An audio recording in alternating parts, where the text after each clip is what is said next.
नमस्कार साथियों, हम बात कर रहे थे न्याय की रात एकांकी के बारे में विषय में। हमने ये देखा कि जो तंबाकू कंपनी है जिसमें कि हेमंत अपने आप को मैनेजिंग डायरेक्टर बता रहा है, तो इस कंपनी के सेक्रेटरी का उसने वेतन 1,000 रुपये महीने रखा था और अभी कुछ महीनों से इस कंपनी में सेक्रेटरी नहीं है किसी वजह से। कंपनी के रजिस्टर और कागज़ों पर सेक्रेटरी के साइन की बहुत ज़रूरत है, जहाँ पे सेक्रेटरी का अभाव है। अगर सेक्रेटरी की नियुक्ति जल्दी नहीं की गई तो हो सकता है कि LIC वाले उस कंपनी पर धरना दे दें, पुलिस वाले आकर उस कंपनी पर धरना दे दें। तो ऐसे वक्त में कंपनी की मुसीबत को ध्यान में रखकर जो हेमंत है वो सदानंद से कहता है कि कमला को कमल के नाम से हम क्या करेंगे, अपॉइंट करेंगे। लेकिन हमने ये भी देखा कि सदानंद इस बात के लिए एग्री नहीं होता है और बाद में क्या होता है कि सदानंद को जैसे तैसे वो राजी कर लेता है। अब ये लोग क्या करते हैं, दोनों मिलकर कमल बनाने के चक्कर में कमला को पैसों का लालच देने लगते हैं। तो कमला बहुत भड़क जाती है और कहती है कि देखो सदानंद जी, मैं आपके अंडर में काम कर रही हूँ, है ना, आपने मुझे नियुक्ति दी है, मैं आपको अपने पिता के समान मानती हूँ, मैं आपका बहुत अधिक रेस्पेक्ट करती हूँ, ठीक है। इसीलिए मुझे पैसों का लालच मत दो आप। हाँ, आपके लिए मैं कुछ भी करने को तैयार हूँ, जहाँ पे आप बोलोगे मैं वहाँ आँख बंद करके साइन कर दूँगी, लेकिन मुझे बेचने की और ख़रीदने की कोशिश ना करें। तो सदानंद कमला को तसल्ली देने लगता है, हेमंत भी कमला को तसल्ली देने लगता है कि देखो कमला, जैसा तुम सोच रही हो ऐसी कोई बात नहीं है। और कमला के सामने हेमंत 3 कागज़ों को रख देता है। उसमें 2 नियुक्ति के पत्र होते हैं और एक कंपनी का त्यागपत्र होता है। कमला को वह 10,000 रुपये देता है और कहता है कि 6,000 के महीने की तनख्वाह और 4,000 रुपये जो मैं दे रहा हूँ वो तुम्हें कार खरीदने के लिए दे रहा हूँ। तो कमला उन दोनों से कहती है कि उसके पड़ोस में एक दूसरा टीन का एक शेड है जिसमें कई शरणार्थी बच्चे जमा रहते हैं। वे एक दूसरे की ये शरणार्थी बच्चे पढ़ने लिखने में मदद करते हैं। वहाँ एक गरीब अध्यापिका भी आती है जो बड़े लड़कों को पढ़ाती है और वे बड़े लड़के अपने से छोटे लड़कों को पढ़ाते हैं। यदि रुपए आपके काम में नहीं आते हैं तो मैं उन गरीबों को दे दूँगी या आप ही उन गरीबों को दे दो। तब हेमंत ने वह रुपये देते हुए कहा कि आप इन रुपए को किसी भी रूप से काम ला सकती हैं, चाहे आप गरीबों को दें या अपने काम में ले लें, लेकिन आप इस कागजात पर, इस पेपर पर साइन कर दीजिए। तब सदानंद कहता है कि इन रुपए को कमला तुम मेरे पोर्टफोलियो में रख दो, चलो कोई बात नहीं, पोर्टफोलियो में रख दो और इन्हें तुम्हारे स्कूल में जो तुम चाहती हो कि गरीब बच्चों को मदद करे तो उस स्कूल में इन्हें भेज दिया जाएगा। इधर रेडियो में जब वे रेडियो ऑन करते हैं तो रेडियो में प्रधानमंत्री जवाहरलाल नेहरू की कुछ आवाज़ सुनाई देती है और जवाहरलाल नेहरू जो है जनता को संबोधित कर रहे हैं कि सरकारी पैसा हिंदुस्तान के गरीबों का पैसा है जो टैक्स के रूप में हमारे पास आता है। हम उन्हें खर्च करते हैं पर हम उन पैसों को गरीबों तक पहुंचाना चाहते हैं ताकि इस रकम का एक भी पैसा जो है ख़राब ना हो जाए, गरीबों तक पहुंचे। यहाँ पे कमला यहाँ पे कैसे कनेक्ट किया है कि कमला उन पैसों को गरीबों तक पहुँचाने के बारे में कह रही है। ठीक वहीं पर प्रधानमंत्री जवाहरलाल नेहरू भी जब उन्होंने रेडियो ऑन किया तो सेम वही बात करे कि गरीबों की मदद की जाए। तो ये थी हमारी दूसरी एपिसोड तक की जो एकांकी की बातें। अब हम तीसरे अंक में जाएंगे। तीसरा अंक जो है न्याय की रात का जो तीसरा अंक है वह है एक तूफ़ानी और बरसाती रात। इसके बारे में थोड़ा देखेंगे। तीसरे अंक में कमरे में मुंशी जी और हेमंत बैठे हैं। मुंशी बात को आगे बढ़ाते हुए कहते हैं कि जब से अमर सिंह आया है आप बड़े परेशान दिख रहे हो। मतलब अमर सिंह मतलब एक पुलिस ऑफिसर। ये पुलिस वाले सिर्फ डराने के लिए घूमते रहते हैं। मुंशी के मुंह से इस तरह की बातें सुनकर हेमंत कहता है कि मुझे पता है कि पुलिस को मेरे विरुद्ध प्रमाण पत्र मिल गए हैं और मैं कल गिरफ्तार होऊंगा, जरूर हो जाऊंगा। हेमंत कह रहा है, मैंने इस विषय में राजीव की मदद लेने की कोशिश की और राजीव को जब मैंने फ़ोन किया तो वे कारण जानने की कोशिश करने लगे तो मुझे गुस्सा आ गया। हेमंत कहता है कि राजू कुछ ज़्यादा ही मतलब क्या है अड़चने डाल रहा है। जहाँ हम देख रहे हैं पहले एपिसोड से ही देख रहे हैं कि राजू और हेमंत दोनों साला और बहनोई का रिश्ता रखते हैं, फिर भी राजू उसकी मदद नहीं कर रहा। हेमंत मुंशी से चाणक्य के बारे में कहने लगता है कि चाणक्य जो थे पुराने समय में, जो चाणक्य रहा करते थे, कहते थे कि जहर का इलाज जो है जहर से संभव है, अर्थात मेरे मार्ग में जो भी कांटे बिछाने का प्रयास करेगा मैं उसे कांटे की तरह चुबाकर दूर फेंक दूंगा। मुंशी और हेमंत बात कर रहे थे, तभी वहाँ एक कार आकर रुकी और हेमंत जो है मुंशी से कहने लगा, वह भीतर के कमरे में जाकर छिप जाओ, कोई आया है कार में। दरवाजे की खटखटाहट के साथ ही उमा प्रवेश करती है घर के अंदर। उमा हेमंत की जो बहन है, जिसे देखकर हेमंत घबराने लगता है और पूछने लगता है, इतनी रात को तुम यहाँ क्या कर रही हो उमा? मेरे घर में क्यों आई हो इतनी रात को? उमा कहती है, भाई तुम इतने घबरा क्यों रहे हो? हेमंत, तुमने अपने बहनोई अर्थात राजीव को क्यों फ़ोन किया था? उमा क्वेश्चन कर रही है कि तुमने राजीव को फ़ोन क्यों किया हेमंत? इस वक्त तुम घबराए दिख रहे हो, क्या बात है, क्या बात है भाई? सुनकर हेमंत कहता है, तुम्हें कैसे पता? तुम्हें कुछ पता भी है? मर्दों को कितनी सारी तकलीफ़ें हैं, जिम्मेदारियां हैं, कितने सारे काम हैं, काज है। सुनकर उमा कहती है, मैं ये सब नहीं जानती। हाँ, मैं इतना जानती हूँ कि पिताजी की मृत्यु के समय मैं वहाँ पे खड़ी थी और मैंने ये भी सुना कि पिताजी हेमंत से तुमसे कह रहे थे कि तुम कानून का उल्लंघन ना करो बच्चे। मैं उस बात को याद दिलाने तुम्हारे पास आई हूँ। हेमंत सुधर जाओ, हेमंत सुधर जाओ प्लीज़, उमा कह रही है। हेमंत तर्क करते हुए कहता है, तुम बहुत भोली हो उमा, है ना, क्योंकि मेरा कोई काम जो है कानून की सीमा से बाहर का होता ही नहीं है। समाज का मैं एक जिम्मेदार नागरिक हूँ, मुझे तो कैबिनेट में जगह मिल रही है। उमा ने कहा, राजी आ रहे, देखो अच्छा बुरा जो भी आपने किया, अब आप मेरे भाई होने के नाते मुझे एक वचन दीजिए कि आप राजीव से खुलकर बात करेंगे। आप बात करो, वे मेरे पति हैं, आपके जीजा जी हैं राजीव, आप बात करो, मुझे यकीन है कि वो आपकी मदद करेंगे, हम पराये थोड़े ही हैं। सुनकर हेमंत कहता है, तुम बहुत भोली हो उमा। मनुष्य के जीवन की सबसे बड़ी ट्रेजेडी यही है कि वह खुद ही अपना दुश्मन बन जाता है। वह अपने बनाए हुए जाल में फंस जाता है और निकल ही नहीं पाता है। तभी वहाँ राजीव का प्रवेश होता है और अंदर घुसते ही राजीव कहने लगता है, क्या उमा तुम यहाँ आई हो? हम तुम्हें पूरे घर में खोज रहे हैं और तुम यहाँ अपने भाई के पास दौड़ कर आ गई। फिर हेमंत को देखकर कहता है, मुझे तुमसे कामकाज की बातें करने हेमंत, पर याद रखो मैं कोई फादर नहीं हूँ, पादरी नहीं हूँ कि आप अपने अपराध को स्वीकार करेंगे और मैं पुलिस को नहीं बताऊंगा। सुनकर हेमंत कहता है, मेरा पेशा बेईमान व्यक्तियों के लिए परमिट का इंतज़ाम करना है भाई। लालची व्यवसायियों को बड़े बड़े ठेके दिलवाना है भाई, यह सब मैं ही कर पाता हूँ। तुम जैसे लोग ऊंचे ओहदे पर, ऊंचे पोजीशन में बैठकर कुछ बेईमान और विश्वासघात सरकारी अफसरों की मदद से बड़ी बड़ी बातें करते हो, लेकिन तुम तो बड़े लोगों की ही मदद करते हो, हम जैसे छोटे लोगों की मदद तुम थोड़ी करोगे। वह राजीव से कहता है कि आप आश्चर्य मत कीजिए भाई साहब, मैं आपसे मजाक नहीं कर रहा हूँ, यही आज की हकीकत है। पर मैं जो कह रहा हूँ आज का सच है। मैं एक धर्म संकट में पड़ चुका हूँ और उसमें से निकलना चाहता हूँ। मुझे जो तथ्य मालूम है वो एक ऐसे व्यक्ति के विरोध है जो शायद मेरा सबसे घनिष्ठ मित्र भी है, जिसका नाम है सदानंद। आप विश्वास करें या ना करें, परंतु मैं जो कह रहा हूँ बिल्कुल सत्य है।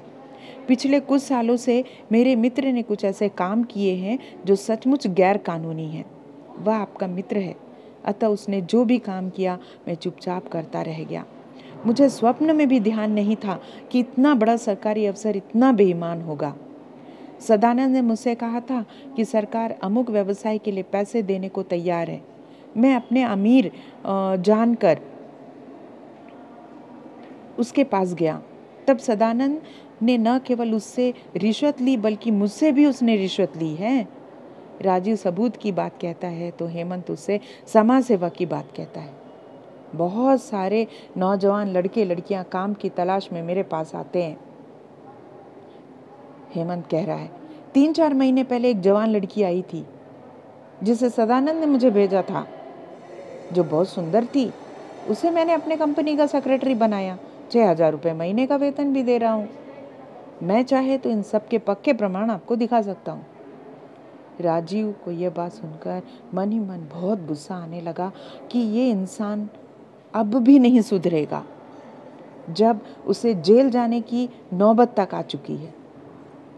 राजीव सुनकर कहता है, 23 साल की लड़की तो नासमझ होती है। यदि उसे सिगरेट कंपनी का सेक्रेटरी बनाना है तो उसे कोई नासमझ ही बनाएगा। शायद मैंने आपको ठीक से नहीं समझा, इस बात का मुझे अफसोस है, परंतु मुझे इस बात का प्रमाण दिखाया गया जिसके अंतर्गत आपने बहुत सारे गैरकानूनी काम किए हैं हेमंत जी, राजीव कहता है, और पुलिस आपको गिरफ्तार कर रही है। कल सूर्य निकलने से पहले अर्ली मॉर्निंग आप गिरफ्तार हो जाएंगे। अब मैं तुम्हारा कुछ नहीं कर सकता। आपको मालूम है मैं स्वतंत्र व्यवसाय करता हूँ। राजीव हेमंत से उस रजिस्टर की मांग करता है जिसमें 20 बेईमान अफसरों के नाम अंकित हैं। जैसे कि हमने पहले देखा कि हेमंत कह रहा था कि सरकारी अफसर 20 अफसर बेईमान होते हैं, उनके नाम रजिस्टर में मैंने दर्ज किया है। तो तुरंत राजीव उसको कहता है कि अच्छा दिखाओ, कहाँ है बेईमान अफसरों के नाम, मैं देखना चाहता हूँ, क्योंकि वे बेईमानों के नाम मैं पुलिस अधिकारियों को सौंप दूंगा। हेमंत राजीव से कहता है वह यह रजिस्टर कल तक उसे लाकर दे देगा। राजीव अपनी बात कहते हुए कहता है वह अपनी अंतरात्मा की बात सुनेगा और हेमंत को आगाह है कि वह गुपचुप अवैध काम ना करे तो अच्छा है, क्योंकि अवैध काम देश की उन्नति के लिए बाधक है। हमारा देश कई तरह की मानसिक बीमारी, गहरी भेदभावना से ग्रसित है। प्रांत और धर्म के नाम पर, जात पात भेदभाव के नाम पर करोड़ों जनता आसानी से बहकाए जा रहे हैं। वे आपस में लड़ने झगड़ने लगते हैं। इस देश की चिंता किसी को नहीं सताती। साथ ही सरकारी अफसर भी इन कमजोरियों के शिकार हैं। आप जैसे समझदार लोग इस सरकारी अफसर की कमजोरियों से नाजायज फायदा उठाकर उसे उभारते हैं। सरकारी अफसर जब नालायक और बेईमान निकलता है तो अपनी कमजोरियों को छिपाने के लिए, अपने स्वार्थ के लिए प्रांतीयता और जात पात का सहारा लेता है। मेरी राय में लोग देश के दुश्मन हैं। हेमंत बड़े ही ध्यान से उनकी बात को सुनता है और उसकी आंखों से पर्दा हट जाता है, पर उसे अब समझ में आने लगा। तभी राजीव वहाँ से जाने की तैयारी करने लगता है और हेमंत राजीव से कहता है, बचपन में पिताजी ने एक वेद मंत्र जाप करवाया था जो मैं भूल गया। हेमंत टेलीफोन के पास आता है और सदानंद को फ़ोन करता है। कहता है, सदानंद जी, आपके पास बहुत बुरी खबर है, आप गिरफ्तार होने वाले हैं। खतरा अब बहुत बढ़ चुका है।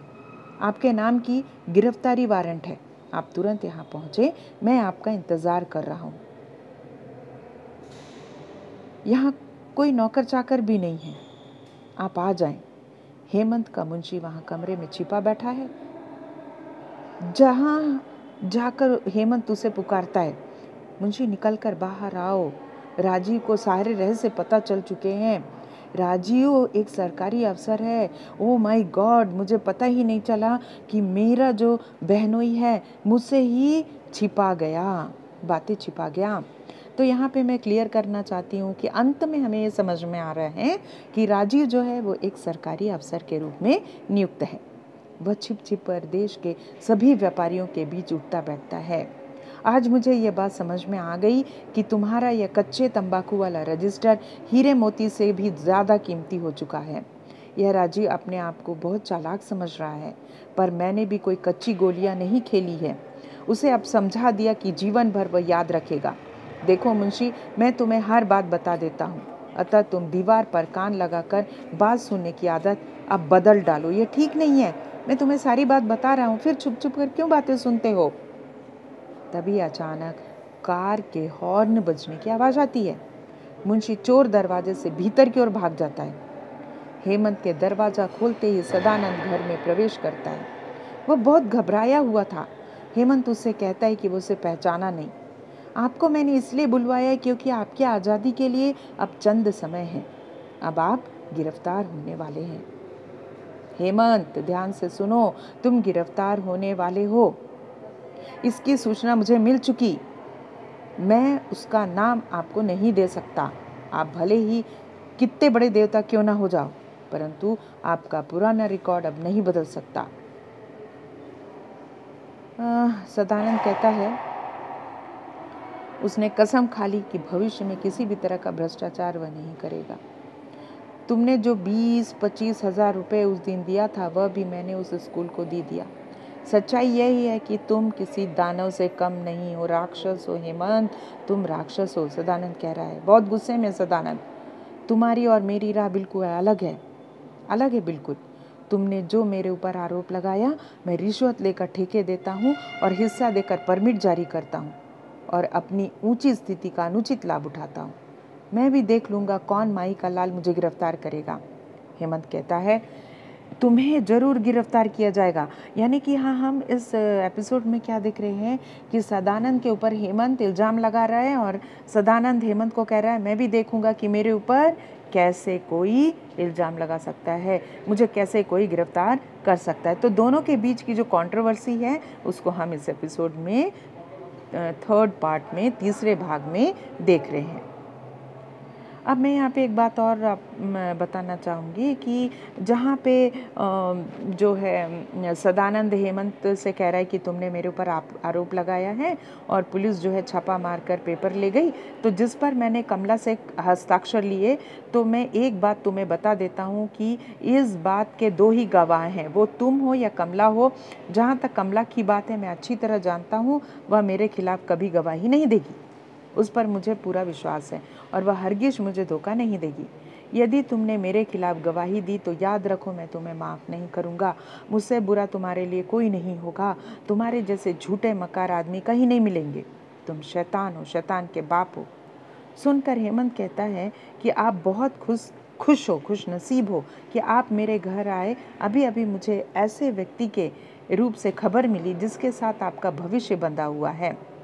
आपकी आज़ादी के लिए अब कुछ ही घंटे बचे हैं। आपकी गिरफ्तारी की खबर मुझे अभी पुलिस द्वारा मिल गई। आपने भले ही कमला जैसी लड़की को 25,000 रुपीज़ स्कूल के लिए दिए हों, कमला ने जो 10,000 दे दिया हो, इसका मुझे विश्वास भी नहीं है। भले ही आप देवता क्यों ना बन जाओ, पर आपका रिकॉर्ड जो है, पुराना रिकॉर्ड जो पुराना है, वो कोई नहीं बदल सकता। आप रिश्वतखोर हो, आप ठेके लेते हो, परमिट जारी करते हो, झूठे हो, मक्कार हो, आप अपनी ऊंची स्थिति का लाभ उठाते हो, अनुचित लाभ उठाते हो। यदि एक बात और बताऊं तो आपको, आपकी पुलिस छापा मारकर आज शाम मेरे यहाँ से सब कागज़ ले गई। झूठ पर झूठ बोले जा रहे हेमंत, जिस पर आपके सामने आपके कमरे में कमला ने हस्ताक्षर किए। तो क्या यह गंभीर बात नहीं है? आप मेरे घर पर आकर मुझे ही धमकी पर धमकी दे रहे हो। यह मत भूलो कि अदालत में खड़ी होकर वह 23 साल की लड़की सरकारी वकीलों का क्या सामना करेगी। अगर आपको यह लगता है कि खबर चिंताजनक है, नहीं है, तो घर जाकर आराम से रहिए। सुनकर सदानंद कहता है, तुम बहुत झूठे हो, उल्लू हो। तुम्हें सामने सामने कुछ भी नहीं दिख रहा, फिर भी मैं यह कागज़ जिस पर हेमंत तुमने कुछ लिखा है तुम्हारे सामने पढ़ूंगा। 23 साल की शरणार्थी लड़की अधिक से अधिक रुपया वसूल करने के लिए कोई भी काम कर सकती है। 6 महीने तक तंबाकू कंपनी का सेक्रेटरी रहकर अपने मौसा की देखभाल में कमला ने सारे कारनामे किए हैं जो शेयर मार्केट का सबसे बड़ा चालबाज और बेईमान जानकर कर सकता है। निश्चित ही कमला से बढ़कर चालबाज नारी और कहीं नहीं होगी। सदानंद वो पत्र पढ़ता है, सोचता है, भगवान, ये हेमंत कितना धूर्त है कि कमला जैसी लड़की को भी अपने पत्र में उसने झूठ का इन्वॉल्व कर दिया। उसे बहुत आश्चर्य होता है उसकी धूर्तता पर। हेमंत चाहता था कि सदानंद उस पत्र पर साइन कर ले। इस पत्र में यह भी लिखा गया कि 6 महीने तक तंबाकू कंपनी का सेक्रेटरी बनकर कमला ने अपने मौसे की देखभाल में सारे काम किए। जब हेमंत पत्र पर हस्ताक्षर के लिए जोर देने लगता है कि सदानंद तुम इस पत्र पर हस्ताक्षर करो, तो सदानंद से कहता है, जरा पेन देना। और हेमंत मन ही मन बड़ा खुश होता है, वाह वाह, पेन मांग रहा है, अब उसमें वो साइन करेगा। जैसे ही हेमंत नज़दीक आता है, सदानंद जोर का थप्पड़ हेमंत के गाल पर रसीद देता है और वो कलम जो है वो पेन छिटक कर दूर जाकर गिर जाती है। सदानंद कहता है, मेरे पास यदि पिस्तौल होती तो मैं तुझे अब कब गोली मार देता। तेरे जैसा शैतान मैंने आज तक कहीं नहीं देखा। बेईमान, हरामखोर, बदमाश कहकर उसे गालियां देने लगता है। अगर मैं तुम्हारे द्वारा दिए गए कागज पर हस्ताक्षर कर भी दी तो क्या गारंटी कि मैं बच जाऊं। हेमंत उठकर खड़ा हो जाता है और कहता है, नोट, रुपया, पैसा एक ऐसी चीज है जो मेरा बनाया हुआ नहीं है, ये पुलिस ने मुझे दिया है। पुलिस का कहना यह है कि सदानंद जैसे बड़े अफसर से लोहा लेने में उनकी खुशी नहीं है। वे सच्चे मुजरिम को सीधे हिरासत में लेना चाहते हैं। मुजरिम मतलब जो गलती किया हुआ इंसान, सजा काटने जा रहा है वो इंसान। और इस बेवकूफ़ लड़की को कौन हिरासत में ले। हेमंत वह पत्र व कागज और कलम सदानंद के पास सीधे ले जाकर हस्ताक्षर करता है। सदानंद उसके मुंह पर उसे फेंक देता है। मुंशी जो है दौड़ कर आता है और चोर के दरवाजे से निकलकर खड़े हो जाता है आकर, और हेमंत से कहता है, साहब आप बहुत थक गए हैं, लड़खड़ा रहे हैं, आप घबराए नहीं हैं, बैठ जाए बैठ जाए। शायद हेमंत को आराम की ज़रूरत है और वह मुंशी से कह रहा है, मुंशी उसे छोड़कर कहीं ना जाओ, ज़रूरत में उसका साथ दे दो। फिलहाल मुंशी तो यहाँ अनमने भाव से चला ही जाता है। हेमंत अपने में सोचने लगता है कि अब मेरे ख्याल से सामने के सारे रास्ते बंद हो चुके हैं। राजीव मुझ पर विश्वास करने लगा है। सदानंद तो मेरी मुट्ठी में है। तंबाकू कंपनी ने जिन दोनों बेईमानियाँ की थी उन दिनों कमला ही उसकी सेक्रेटरी थी। कमला ही ना रहे तो सारा मामला सुलझ जाए। दो बदमाशों के काले कारनामे एक सीधी सी लड़की के सिर पर डाला जा सकता है।